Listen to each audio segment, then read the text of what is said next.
प्यारे छात्रों, आज के इस वीडियो में आप लोगों को बिहार सिविल कोड का जो एग्ज़ाम होने वाला है उसी से रिलेटेड क्वेश्चन बता रहा हूँ। इससे पहले भी मैंने एक सेट दे चुका है, यह दूसरा सेट है मेरा। इस जितना भी प्रीवियस ईयर का क्वेश्चन पूछा गया वो सारे क्वेश्चन को मैं कलेक्ट करके आप लोगों को दे रहा हूँ। इस क्वेश्चन को बनाइए, इससे बाहर कहीं कोई क्वेश्चन नहीं आएगा। चलिए आइए हम लोग क्वेश्चन की तरफ आते हैं। क्वेश्चन करें, एक मजदूर एक सप्ताह में 60 घंटे काम करके 2400 रुपये मजदूरी कमाता है। यदि उसकी प्रतिदिन की मजदूरी 40% बढ़ जाता है तो काम को 16.5% घटाया जाता है, तब उसकी आय में कितने परसेंट की परिवर्तन उसकी आय में कितने परसेंट की परिवर्तन होगा। ठीक है, कह रहा है कि 40%, 60 घंटे काम करके 40% बढ़ जाता है क्या चीज़, मजदूरी में। तो सबसे पहले 40% को हम लोग तोड़ लेते हैं, इसको 2/5 लिख सकते हैं। और 16 होल 2/3 को 16 होल 2/3 परसेंटेज को तोड़ेंगे तो हम लोग इसको लिख सकते हैं 50/300 यानी 1/6 लिख सकते हैं। इसको 1/6 लिख सकते हैं। तो पहले देखिए क्या था इसका जो था, क्या कह रहा है इसका, उसकी प्रतिदिन की मजदूरी में 40% बढ़ाया था मजदूरी।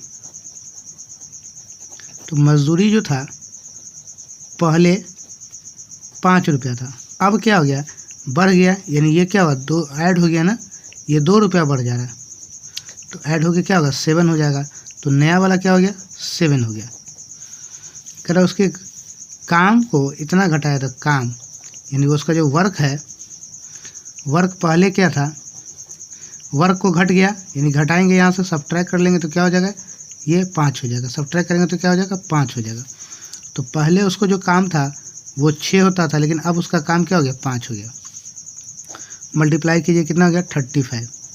मल्टीप्लाई कीजिए, कितना हो गया, 30 हो गया। दोनों के बीच कितने का डिफरेंस आ रहा है बाबा, दोनों के बीच कितने का डिफरेंस आ रहा है, 5 का डिफरेंस आ रहा है। दोनों के बीच कितने का डिफरेंस आ रहा है, 5 का डिफरेंस आ रहा है। यानी कि पहले जो मजदूरी था वो 5 होता था, लेकिन अब 7 हो गया। पहले काम मजदूरी का जो पैसा मिलता था वो, अब जो काम जो है पहले 6 करता था, लेकिन अब 5 ही कर रहा है। दोनों के बीच 5 का डिफरेंस हो गया। यही 5 का डिफरेंस क्यों, ये 30 रुपये के कारण हो रहा है, यही 30 के कारण हो रहा है। तो 30/5 इंटू 100, 30/5 इंटू 30/5 ना, 30/5 इंटू 100। ओ नो, 30/5 लिखना है, 30/5। 5 से कितना टाइम है, 6 टाइम में काटेंगे, यानी 100/6। इसको लिख सकते हैं क्या, 2 से 3 टाइम में, 2 से 50 टाइम, यानी 16 होल 2/3% का क्या हो गया, परिवर्तन हो गया। क्या हो गया, परिवर्तन हो गया। 16 होल 2/3% का यानी 16.2/3% का परिवर्तन हो गया। क्या चीज़ में परिवर्तन हो गया, तो उसकी आय में परिवर्तन हो गया। उसकी आय में कितना का परिवर्तन हो, तो 16.2/3% का परिवर्तन हो गया। फिर से मैं क्वेश्चन को रिपीट कर दे रहा हूँ। देखिए पहले क्या था, 5 था, अब क्या हो गया, ये जब परसेंटेज निकाले तो 40% बढ़ी, तो अब क्या हो गया, 7 हो गया। नया में बढ़ गया। पहले काम में क्या हो गया, पहले 6 करता था, 5 ही कर रहा है। तो यहाँ से कितना, ये 30 हो गया, ये 30 हो गया, ये 35 हो गया। तो ये 5 का डिफरेंस हो गया। यही 5 का डिफरेंस क्यों, ये 30 के कारण है। तो इसी काम में कर रहा है, कितने परसेंट का परिवर्तन आ गया, इस आय के कारण। तो आय में कितने परसेंट का परिवर्तन, ये 5 का। तो 5/30 इंटू 100, तो यहाँ से निकाल दिया गया, परिवर्तन कितना निकल गया, 16.2/3%। मेरे वीडियो से जुड़े रहिए, ऐसे ही बड़े से बड़ा क्वेश्चन भी इससे ही आसानी से बनाएंगे हम लोग। आइए नेक्स्ट क्वेश्चन की तरफ चलते हैं। मेरा नेक्स्ट क्वेश्चन कह रहा है, 5 वस्तुओं का विक्रय मूल्य 3 वस्तुओं के क्रय मूल्य के बराबर है, तो प्रतिशत लाभ या हानि ज्ञात करें। प्रतिशत लाभ या हानि करा। देखिए 5 का SP 3 के CP के बराबर है, बराबर कर दिए हम लोग। तो इसको हम लोग जानते हैं, ये जो बराबर के इधर होगा, ये इसका वैल्यू ये हो जाएगा और इसका वैल्यू ये हो जाएगा। दोनों का वैल्यू में परिवर्तन आ गया। तो आप लिख सकते हैं इसको, SP आपका 3 और CP आपका 5। तो लाभ हो या हानि हुआ, जाहिर सी बात है हानि हो गया। खरीदे हैं 5 रुपये में और बेच रहे हैं 3 रुपये। इसको क्या कीजिएगा, इसका रुपया में चेंज कर दिया। जैसे ही ऐसा क्वेश्चन जब भी आए तो इसी तरह से बनाइएगा, कभी गलत नहीं होगा आपका। ठीक है, तो 5 रुपया माइनस 3 रुपये, जब घटाएंगे तो क्या होगा, 2 रुपये आ जाएगा। तो 2 रुपये क्या हुआ, हानि हुआ ना, क्योंकि आपने खरीदा 5 में और बेचा कितना, 3 में, तो हानि हो गया। तो क्या आ जाता है, हानि परसेंटेज बराबर क्या होता है, हानि बाई CP। CP कितना है, 5 इंटू 100। 5 से कितना टाइम है, 20 टाइम है। 2 इंटू 20, 20 इंटू 2 इक्वल टू 40%। कितने परसेंट की हानि हुई, 40% का क्या हो गया, हानि हो गया। जब भी ऐसा क्वेश्चन आप लोग को रहे तो क्या कीजिए, दोनों को इक्वल कर लीजिए और जो सीपी की तरफ एसपी और एसपी की तरफ सीपी चला जाए, उसको रुपये में कन्वर्ट करके बना लीजिए, कभी क्वेश्चन गलत नहीं। आइए नेक्स्ट क्वेश्चन की तरफ चलते हैं। नेक्स्ट क्वेश्चन करा है एक आदमी 2 वस्तु प्रत्येक को 375 में बेचता है। इस प्रकार उसे पहली वस्तु को 25% का लाभ होता है, दूसरी वस्तु 25% की हानि है। तो पूरे लेन देन में लाभ या हानि ज्ञात करना। पूरे लेन देन में क्या करना है, लाभ या हानि ज्ञात करना। देखिएगा ऐसे क्वेश्चन में जब दोनों इक्वल दिया, यानी 25% का लाभ और 25% की हानि की बात करें, जब दोनों में सेम कंडीशन की बात हो और समान रूप से वस्तु को बेचेगा, प्रत्येक वस्तु को इतना ही में बेच रहा है, ठीक है, 375 में ही बेचे। ऐसे क्वेश्चन को बनाने के लिए बहुत नहीं, क्या करना है, यहाँ दोनों में इक्वल है तो 25% इंटू 25 बाई 100, ठीक है, 100 कर देना है। और ऐसे क्वेश्चन में आप हमेशा क्या होगा, हानि ही होगा। ऐसे क्वेश्चन में हमेशा क्या होता है, हानि ही होता है।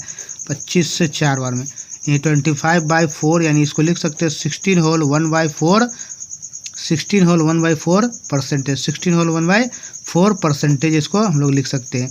यानी ये आपका क्या हुआ, हानि हुआ। हमेशा ऐसे क्वेश्चन को बनाने के लिए जब दोनों का दिया हो, लाभ हानि इक्वल दिया हो और प्रत्येक को उतना ही में बेच रहा हो, तो इसी तरह से आप क्वेश्चन बनाइए, हमेशा क्या होगा, उसको क्वेश्चन पे हमेशा उसको हानि ही होगा। चलिए नेक्स्ट क्वेश्चन की तरफ चलते हैं। मेरा नेक्स्ट क्वेश्चन कह रहा है एक वस्तु बी को 25% लाभ पर बेचता है, जिसका मूल्य 120 रुपये है। बी उसे सी को बेचता है जिसका मूल्य 198। यदि वस्तु 10% लाभ कमाता है तो बी का प्रतिशत लाभ निकाल देना है। तो बी का क्या निकाल देना है, प्रतिशत लाभ निकालना है। तो सबसे पहले आप जानते हैं ए का सीपी, ए का सीपी कितना है, 120 रुपया है। 25% के लाभ पे बेच रहा है, किसको बेच दे रहा है, तो बी को बेच दे रहा है। ए जो है बी को बेच दे रहा है, किसको बेच रहा है, बी को बेच रहा है। 25% के लाभ पे बेच दे रहा है, तो 25% मतलब 1/4। तो ये आपका क्या निकल गया, लाभ, और ये आपका क्या निकल गया, सीपी निकल गया। लाभ और सीपी को निकालने तो क्या होगा, एसपी हो जाएगा, आपका एसपी हो जाएगा। तो ये 5 यूनिट एसपी हो जाएगा, तो 5 यूनिट एसपी हो जाएगा। तो हमको क्या निकालना, सीपी निकालना है। तो 120 इंटू 5/4 क्या निकल गया, 330, यानी 150 क्या निकल गया, या एसपी निकल गया। ये किसका एसपी है, ए का एसपी है। तो सीपी के लिए एसपी। अब क्या ये किसके लिए निकल गया, तो ये तो निकल गया, अब ए ने बेच दिया, किसको, बी को बेचा। अब आगे चलिएगा, आगे क्वेश्चन कह रहा है बी को बेचा जिसका मूल्य 198 रुपया, बी उसे सी को बेच दिया।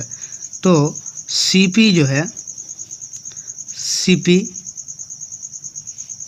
सी के लिए, जो सी के लिए होगा, आइए पहले सी के लिए एसपी 10% लाभ पर बेचा, सी को 10% लाभ के बाद 198 रुपये में बेचा गया। तो 10% बराबर आप क्या कर सकते हैं, 1/10 लिख सकते हैं। तो आप यहाँ अभी भी जान गए, ये क्या हो जाएगा, लाभ हो जाएगा, ये क्या हो जाएगा आपका सीपी हो जाएगा। तो 11, यही 11 हो गया, 10 और 1 11, तो यही 198/11 इंटू 10 हो गया। 11 1 जा 11, 8 8 8 8, तो यहाँ क्या हो गया, 180 रुपीज़, 180 रुपीज़ हो गया। यह 180 रुपया हो गया, क्या, 180 रुपया। अब ये 180 रुपया हुआ क्या, वो देखिएगा। 180 रुपया जो मेरा आया, ये जो बी के लिए ये सीपी है, तो बी के लिए सीपी कितना था, वहाँ भी निकाला 150 रुपया, और एसपी कितना हो गया, 180 रुपये। 180 रुपये में बेचा, तो कितने रुपए का ये लाभ कमाया, 30 रुपये का ये प्रॉफिट कमाए ना। कितने रुपए का प्रॉफिट कमाए, 30 रुपये का प्रॉफिट कमाए। आइए इस क्वेश्चन को जरा इस तरफ देख लेते हैं।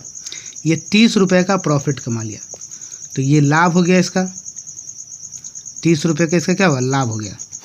तो 30 रुपये का प्रॉफिट कमाए, तो यही 30 रुपये का प्रॉफिट, ठीक है। तो लाभ हम लोग जानते हैं, लाभ परचेज, लाभ इंटू 100/CP 150, इससे कितना टाइम में कट गया, 30 से 5 टाइम, 5 से 20, यानी कितने परसेंट का लाभ हो गया, 20% का लाभ हो गया। आंसर क्या हो गया, ये आंसर आ गया, 20% क्या हो गया, लाभ हो गया, इसका 20% का लाभ हो गया। चलिए नेक्स्ट क्वेश्चन की तरफ चलते हैं। नेक्स्ट क्वेश्चन मेरा है, एक धनराशि चक्रवृद्धि ब्याज की दर से 4 वर्ष में स्वयं की 3 गुनी हो जाती है। कितनी गुनी, 3 गुनी हो जाती है। तो ज्ञात करें कितने वर्षों में यह स्वयं की 27 गुनी हो जाएगी। ठीक है, तो आपको पता है, मान लीजिए 3 गुनी हो जाए तो मूलधन आपके पास कितना होगा? मूलधन 1 ही रुपया ना था, जो ये क्या हुआ बाद में ये 3 रुपया हो गया। 3 रुपया क्या हो गया? ये पूरा ब्याज के साथ, यानी मूलधन या मिश्रधन हो गया, यानी इसको ए अमाउंट मान ले। ये ए मेरा क्या 3 रुपया हो गया। ये कितने साल में? 4 ईयर्स में। 4 ईयर्स में। अब आइए इस क्वेश्चन को बहुत आसानी से हल करेंगे, इतना आसानी से हल करेंगे कि इस क्वेश्चन को बनाने के लिए बहुत ज़्यादा किसी फॉर्मूले की आवश्यकता नहीं। देखिएगा, तो 4 साल में हो रहा है, तो 3 अपने आप में ये 1 है, तो ये 4 साल में हो जा रहा है 4 ईयर्स में। कितना गुना? 27 गुना, किसका क्यूब लग रहा है? 3 का क्यूब, यानी 3 पे power 3 equal to 4 into 3 equal to 12 years. Y years 12 years हो गया। कितने वर्ष में? 12 वर्ष में। तो स्वयं के 27 गुनी कितना हो जाएगा? 12 हो जाएगा। यही आपका आंसर आ गया। इसको क्या करना है? इसको भी क्यूब में तोड़ लेना, और तोड़ने के बाद जो क्यूब आएगा, जो इसका जो टाइम रहता है उसी टाइम से इसमें मल्टीप्लाई कर दीजिएगा। जो ये पावर एक्सपोनेंट आता है इसी से इसको यहाँ मल्टीप्लाई करते हैं और आपका आंसर आ जाता है। चलिए नेक्स्ट क्वेश्चन की तरफ। नेक्स्ट क्वेश्चन देखिएगा, वो भी चक्रवृद्धि ब्याज का ही है, पर बहुत आसानी से हम लोग हल करेंगे। एक निश्चित धनराशि पर 6% वार्षिक ब्याज की दर से 2 वर्ष का साधारण ब्याज 300 रुपया हो तो उसी धनराशि पर समान दर से तथा समान अवधि में चक्रवृद्धि ब्याज क्या होगा? चक्रवृद्धि ब्याज क्या होगा? देखिएगा, 300 रुपये साधारण ब्याज हो रहा है। 300 रुपये का साधारण ब्याज, कितना? दर 6%, 2 वर्ष में। हम लोग चीज़ जानते हैं कि चक्रवृद्धि ब्याज प्रत्येक साल इक्वल मिलता है, यानी आज अगर 50 रुपये, प्रत्येक साल